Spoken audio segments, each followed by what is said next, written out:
Hey, ¿qué tal? Bienvenidos a Ciencia Express y fijaos, mares, montañas y Jordi Hurtado, los tres tienen algo en común, son entes inmutables, cosas que han estado y estarán allí siempre. Lástima que esto no sea así.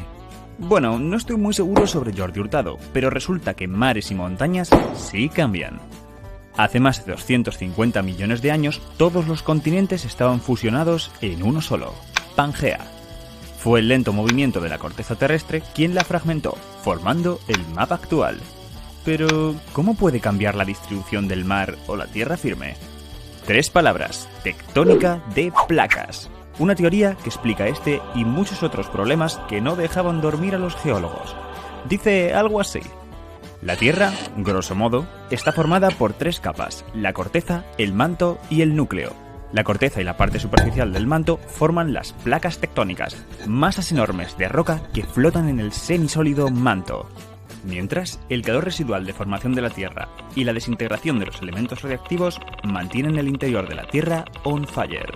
Este calor calienta el magma que está más profundo y sube hacia la parte superior del manto, donde se enfría y vuelve a bajar.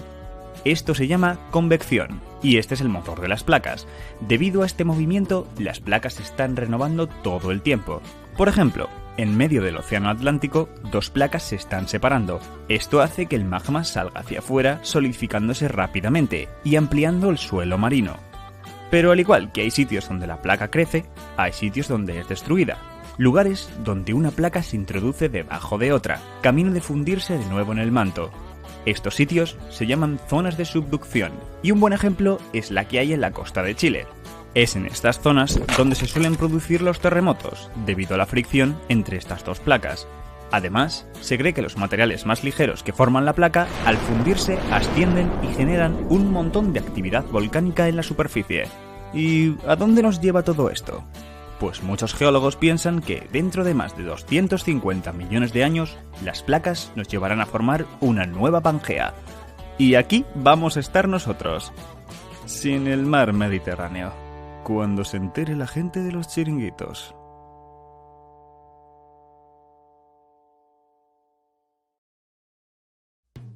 Nuestro planeta Tierra se formó hace aproximadamente 4.500 millones de años. Y a simple vista los continentes que la conforman parecen haber ocupado siempre la misma posición, pero no es así. En 1912 el científico alemán Alfred Wegener propuso su teoría de la deriva continental, que en el pasado los continentes se encontraban unidos en un supercontinente llamado Pangea.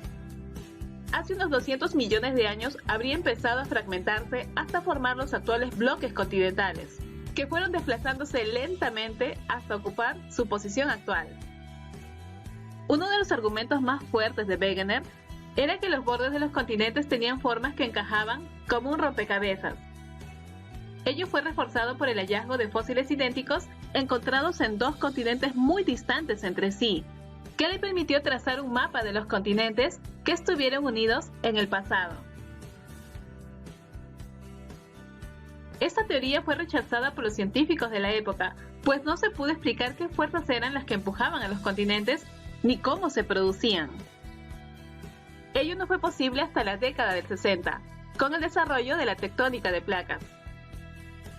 Según esta teoría, la corteza terrestre está fragmentada en varias secciones llamadas placas tectónicas, que se desplazan muy lentamente y en diferentes direcciones, impulsadas por el calor interno de la Tierra. Para comprenderlo mejor, debemos saber que la Tierra tiene varias capas en su interior. El núcleo es la capa más profunda y central de la Tierra. Está compuesta fundamentalmente por hierro y níquel. En el núcleo se genera el campo magnético terrestre. Posee altas temperaturas que rodean los 6.000 grados centígrados. Sobre el núcleo se encuentra el manto, que ocupa aproximadamente el 85% del volumen de la Tierra, y tiene un espesor de 2.900 kilómetros. Su temperatura va desde los 800 grados cuando está más cerca de la superficie y alcanza temperaturas tan altas de hasta 3.000 grados centígrados cuando se encuentra más cerca del núcleo. Sobre el manto se encuentra la corteza terrestre. Es la capa más externa y delgada. Ocupa tan solo el 1% del volumen total de la Tierra. Debido a las diferencias de temperatura entre el núcleo y la corteza terrestre, se producen corrientes de convección a lo largo de todo el manto. Veamos este punto en mayor detalle. El calor generado en el núcleo asciende hasta el manto, que es más frío. A medida que el manto se calienta, parte del material que lo conforma se vuelve más ligero, por lo que se mueve hacia arriba hasta llegar cerca a la superficie. Aquí empieza a enfriarse y cuando estos materiales se enfrían, se vuelven más densos y pesados, por lo que se hunden hacia el interior. Allí se calientan de nuevo y vuelven a ascender otra vez. A esta circulación de material caliente y frío se le llama corrientes de convección. Y es este proceso continuo que produjo las fracturas que derivaron en la formación de los continentes y hacen que las placas de la corteza terrestre se muevan, produciendo así el desplazamiento de los continentes. Las zonas donde las placas entran en contacto se denomina límite de placas y son principalmente de tres tipos. 1. Límites transformantes. Ocurre cuando dos placas tectónicas se rozan horizontalmente, deslizándose lateralmente una junto a otra. El roce entre ambas placas produce una intensa actividad sísmica. Un ejemplo de este tipo es la placa del Pacífico que se desliza respecto de la placa norteamericana, formando la falla de San Andrés, que se extiende a lo largo de 1.300 kilómetros. 2. Límites divergentes. La mayor parte de los límites divergentes se hallan bajo el mar. Son aquellos donde las placas se separan entre sí, permitiendo el ascenso del magma, que asciende desde las profundidades del manto y se extiende sobre el fondo marino, donde se enfría y solidifica, creando nueva corteza oceánica. Este es el caso de la dorsal mesoatlántica que divide el océano Atlántico de norte a sur a lo largo de más de 15.000 kilómetros de longitud. Viene a ser una extensa cordillera sumergida en el fondo del océano, que continúa ensanchándose a razón de unos 3 centímetros por año. En algunos lugares como Islandia, las dorsales sobresalen por encima del nivel del mar, dando lugar a la formación de las islas volcánicas. Y un ejemplo de límite divergente en zonas continentales lo tenemos en el Gran Valle del Rift en el este de África. Es una gigante fractura geológica que se extiende a lo largo de casi 5.000 kilómetros de longitud y que en unos millones de años podría separar el continente africano en dos. 3. Límites convergentes. Los procesos que se activan en el límite de placas convergentes dependerán del tipo de corteza de las placas que entran en contacto.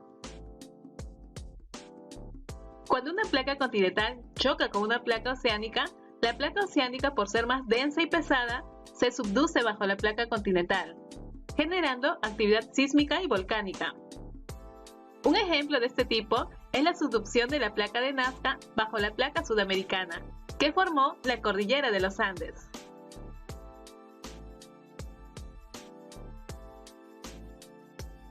Cuando dos placas oceánicas convergen entre sí, también se produce una subducción.